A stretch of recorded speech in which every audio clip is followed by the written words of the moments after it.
வணக்கம் நண்பர்களே. இன்னைக்கு நம்ம சேனலில் எதை பற்றி பார்க்க போகிறோன்னா திருவண்ணாமலை தலத்தை தாங்க. சிவனுக்குரிய சிறப்புடைய தலங்களில் திருவண்ணாமலை தலத்தை வழிபடாதவங்க யாருமே இல்லைங்க. முக்கியமாக பார்த்திங்கன்னா பௌர்ணமி நாட்களில் திருவண்ணாமலைக்கு செல்லக்கூடிய பக்தர்களுடைய எண்ணிக்கையும் அதிகமாகவே இருக்குதுங்க. திருவண்ணாமலை கோவிலை சுற்றியும் பார்த்திங்கன்னா 98 கோவில்கள் இருக்குதுங்க. அதிலே மிக முக்கியமாக சொல்லப்படுறது தான் அஷ்டலிங்கங்கள். இந்த அஷ்டலிங்கங்களை நீங்கள் எப்படி வழிபட்டு வந்தால் உங்களுக்கான பலனை பெற முடியும் என்பதை பற்றிய ஒரு தெளிவான பதிவு தான் இந்த வீடியோவில் பார்க்க போகிறோம். இந்த வீடியோ உங்களுக்கு பயனுள்ள தகவல்கள் நிறைந்ததாக இருக்கும். அதனால் வீடியோவில் எந்த இடத்துலையுமே ஸ்கிப் பண்ணாமல் பாருங்கள். இது வரைக்குமே நம்ம சேனலை பார்க்காதீங்களாக இருந்தீங்கன்னா சேனலுடைய பெல் பட்டனை கிளிக் பண்ணி சேனலை சப்ஸ்கிரைப் பண்ணிக்கோங்க. லைக் பண்ணுங்கள், ஷேர் பண்ணுங்கள், கமெண்ட் பண்ணுங்கள்.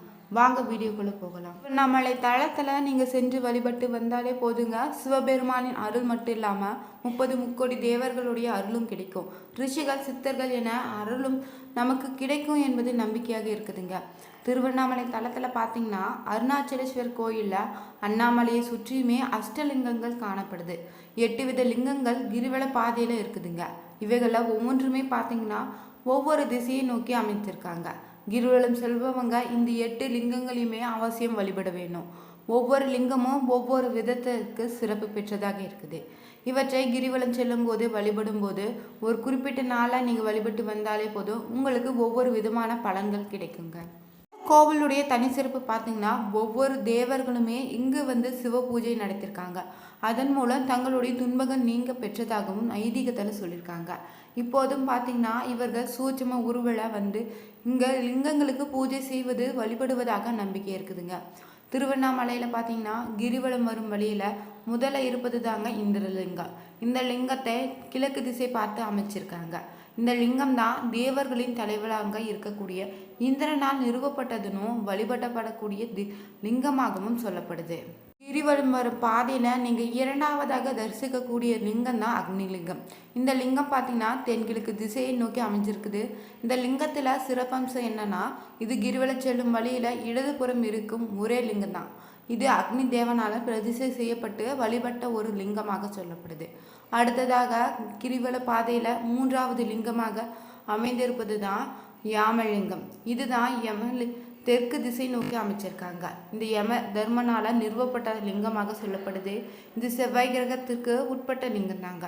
அடுத்ததாக வரக்கூடியது கிரிவல பாதையில் 4வது லிங்கம் தான் நிருதி லிங்கம். இதன் திசை பார்த்தீங்கன்னா தென்மேற்கு. இதனுடைய கிரகம் தான் ராகுவாகும். புதன்களையே ராஜாவால் இந்த லிங்கம் நிறுவப்பட்டிருக்குது. பாதையில் நீங்கள் பார்த்தீங்கன்னா 5வதாக வரக்கூடிய லிங்கம் தாங்க வருணலிங்கம். இதற்குரிய திசை தான் மேற்கு. மலை தரும் வருண தேவனால் இந்த லிங்கம் நிறுவப்பட்டு பூஜையும் நடத்திருக்காரு. இந்த லிங்கத்தின் தான் ஆட்சி செய்யும் கிரகம் சனி பகவான். இங்கு வருண தீர்த்தம் என்னும் தெப்பக்குளமும் அமைந்திருக்குது. கிரிவல பாதையில் நீங்கள் பார்த்தீங்கன்னா 6வதாக வரக்கூடிய லிங்கம் தாங்க வாயுலிங்கம். இந்த லிங்கம் பார்த்தீங்கன்னா வடமேற்கு திசையை நோக்கி அமைச்சிருக்காங்க. வாயு பகவானால் இந்த லிங்கம் நிறுவப்பட்டிருக்குது. ஆட்சி செய்யும் கிரகம் கேதுவாகும். அடுத்ததாக 7வதாக வரக்கூடிய லிங்கம் பார்த்தீங்கன்னா குபேரலிங்கம். வடதிசை நோக்கி இந்த லிங்கத்தை அமைச்சிருக்காங்க. குருவே ஆட்சி கிரகணமாக கொண்டிருக்குது.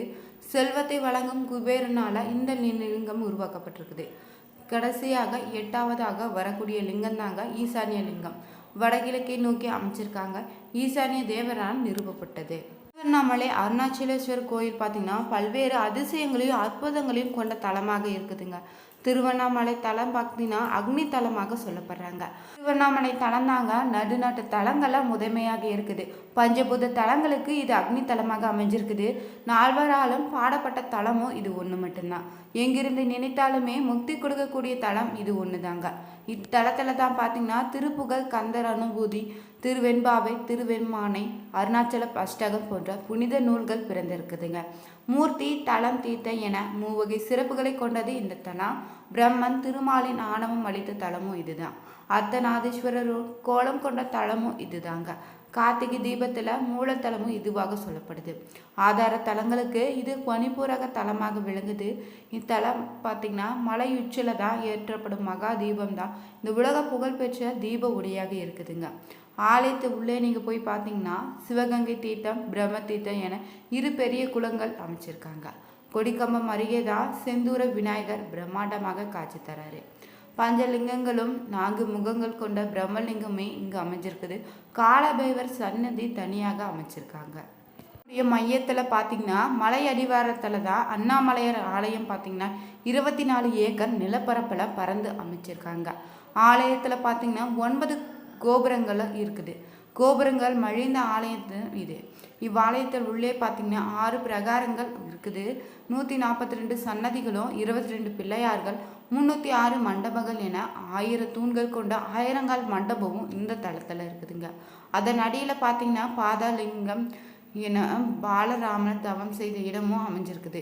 43 செப்பு சிலைகள் இருக்குது. கல்யாண மண்டபம், அண்ணாமலையார் பாத மண்டபம் என அமைந்த ஆலயம்தான் திருவண்ணாமலை அண்ணாமலையார் கோவில் மட்டும்தாங்க. நீங்கள் முருகப்பெருமான இளைஞர் என்னும் பெயரில் 3 இடங்களை வணங்க பெறுவீங்க. அருணகிரியுடன் சவால் விட்டான் சம்பத் தாண்டவன். அதற்காகத்தான் முருகன் அருணகிரிக்கு கம்பத்தின் காட்சி தந்திருக்காரு. இவர்தான் கம்பத்தினையார் என்ற பெயரிலேயே வளைகாப்பு மண்டப தூணில் காட்சி தந்திருக்காரு. அருணகிரி வள்ளலால கோபுரத்தில் மீதேறி கீழே குதித்து உயிர்விட முயன்ற போதுதான் தடுத்தாட்கொண்டு அருள் புரிந்து திருப்புகழ் பாட வைத்திருக்காரு கோபுரத்தினையாருமே. கோபுரத்தின் அருகிலே பார்த்தீங்கன்னா பிச்சை இடையனார் சன்னதியும் கிளிகோபுரம் அருகே இருக்குது. காம தகனம் நடக்கும் சிவாலயம் இது ஒன்றுதாங்க. ஆடிப்புறத்தன்று பார்த்தீங்கன்னா மாலை ஆலயத்தில் உள்ளேயே தான் உண்ணாமுலையம்மன் சன்னதிக்கு முன்னாடி தீமிதி விழா நடத்தப்படுது. இது எந்த ஆலயங்களும் நடத்தப்படாத ஒரு விசேஷம்னு சொல்லலாங்க. திருவிழா நாட்களில் பார்த்தீங்கன்னா திட்டிவாசல் வழியே தான் உற்சவ மூர்த்திகள் வெளிவருவது இவ்வாலயத்தில் மட்டும்தாங்க. அருணகிரிக்கு பார்த்தீங்கன்னா விழா எடுக்கும் ஆலயமும் இந்த ஒரு கோவிலில் மட்டும்தான் நடைபெறுது. திருவண்ணாமலை பார்த்தீங்கன்னா மிகவும் பழமை வாய்ந்த புண்ணிய திருத்தலங்கள் ஒன்றாக இருக்குது. இங்கே உள்ள கோயிலில் தான் அருணாச்சலேஸ்வர் அக்னி வடிவத்தில் காட்சி அளித்திருக்காரு. மேலும் பார்த்தீங்கன்னா இந்த கோவிலில் சிவன் பார்வதிக்காகத்தான் இந்தியாவிலே கட்டப்பட்ட மிகப்பெரிய கோவில்னு சொல்லலாங்க. மற்றும் ஒரு சிவன் பக்தரான பல்லால இக்கோவிலுக்காக பல கட்டிட பணிகளை கட்டி கொடுத்துருக்காராம். இவர் செய்த உதவியை சிவனடியார் பாராட்டு விதத்ததால தான் பல்லால இறைவனடி சேர்ந்த பின்பு சிவபெருமானே இங்கு இந்த மன்னருக்காக வாரிசு இல்லை என்பத காரணத்தால் இறுதிச் சடங்கு செய்தார் என்று வரலாறு சொல்லப்படுது. சிவனடியாரமாய் இங்கு அக்னி வடிவத்தில் உருவான மற்றொரு வரலாறு சுவாரஸ்யமான புராணமாக சொல்லலாங்க.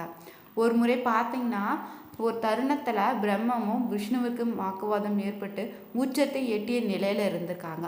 சிவன் இதற்கு ஒரு முடிவை எடுத்துரைக்க அக்னி வடிவத்தில் தோற்றமளித்திருக்காரு. விஷ்ணுவையும் பிரம்மாவுமே சிவனுடைய கால்கள் மற்றும் சிரத்தை கண்டுபிடிக்க சவால் விடுத்திருக்காரா. இந்த சவாலை ஏற்ற பிரம்மாவும் விஷ்ணுவும் தோல்வியடைந்திருக்காங்க. இந்த போட்டியில தான் பிரம்மா ஜெயிக்க சிவனிடம் போய் சொல்லி விட்டுருக்காரு. இதனால தான் கோபமடைந்த சிவனும் பிரம்மாவிற்கு சாபம் கொடுத்திருக்காரு. இந்த சாபத்தினால தான் பிரம்மாவிற்கு இந்தியாவிட எந்த இடத்திலுமே கோயில் இல்லையாங்க.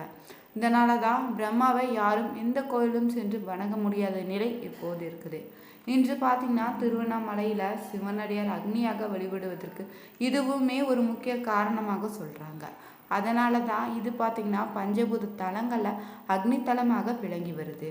திருவண்ணாமலை தலத்தை நீங்கள் சுற்றி பார்த்தீங்கன்னா 1008 லிங்கங்கள் புதைந்து இருப்பதாக சொல்லப்படுதுங்க. திருவண்ணாமலை ஈசனை நீங்கள் மனதால் தினமுமே நினைத்தாலே போதுங்க, நிச்சயமே முக்தி கிடைக்கும் என்று மார்க்கண்டேய முனிவரும் நந்தி பகவானுக்கு அருளியிருக்காரு. வல்லாள மன்னனான நினைவு நாளில் தான் அவனுக்கு இன்றுமே திருவண்ணாமலை ஈசன் திதி கொடுப்பதாக சொல்லப்படுது. வினையை நீக்கும் மலைனோ உருவல திருவண்ணாமலை அமைந்திருக்குதுங்க. திருஞான சம்பந்தரும் பார்த்தீங்கன்னா தன் பாடிய ஒவ்வொரு பதிகத்திலுமே பதிகத்துக்குள்ள 9வது பாடலை அண்ணாமலையாரை குறிப்பிட்டு பாடியிருக்காரு. திருவண்ணாமலை ஈசனை தீபமங்கல ஜோதி நமோ நம என்னும் அருணகிரிநாதரால் திருப்புகழ் பாடப்பட்டிருக்குது. ஆடி மாதம் பூர தினத்தன்று தான் உண்ணாமலை அம்மன் சன்னதிக்கு முன்னாடி பார்த்தீங்கன்னா தீ மிதித்தல் நடைபெறுது. இதை பார்த்தீங்கன்னா வேறு எந்த சிவ ஆலயத்திலும் நீங்கள் பார்க்க முடியாது. திருவண்ணாமலை தலத்தில் மட்டும்தான் முதல்ல லிங்க வழிபாடு தொடங்கியிருக்குதா. மகா சிவராத்திரி தொடங்கியதுமே இந்த தலத்தில் தான் சொல்லப்படுது. கோவில்களுடைய விக்கிரகங்களில் பிரதிஷ்டை செய்யும் போது அஷ்டபந்தனம் செய்வது தாங்க வழக்கம். ஆனால் திருவண்ணாமலை தலத்தில் மட்டும்தாங்க தங்கத்தை கொண்டு சொர்ண பந்தம் செய்து லிங்கத்தை பிரதிஷ்டை செய்திருக்காங்க. திருவண்ணாமலை கார்த்திகை தீபத்துக்கு நிகராக இதுவரையுமே பார்த்தீங்கன்னா எந்த ஆலயத்திலுமே ஜோதி வழிபாடு ஏற்படவில்லையா. திருவண்ணாமலையில் ஏற்றப்படக்கூடிய கார்த்திகை தீபம் தான் அண்ட சராசரங்களுக்கு தீப விளக்காக கருதப்படுது. வீடியோ உங்களுக்கு பிடிச்சிருந்தா லைக் பண்ணுங்கள், ஷேர் பண்ணுங்கள், கமெண்ட் பண்ணுங்கள். கமெண்ட் பாக்ஸில் 3 முறை திருவண்ணாமலை போற்றி என பதிவிடுங்க. இது வரைக்குமே நம்ம சேனலை பார்க்காதீங்கன்னா சேனலுடைய பெல் பட்டனை கிளிக் பண்ணி சேனலை சப்ஸ்கிரைப் பண்ணிக்கோங்க. Thank you viewers.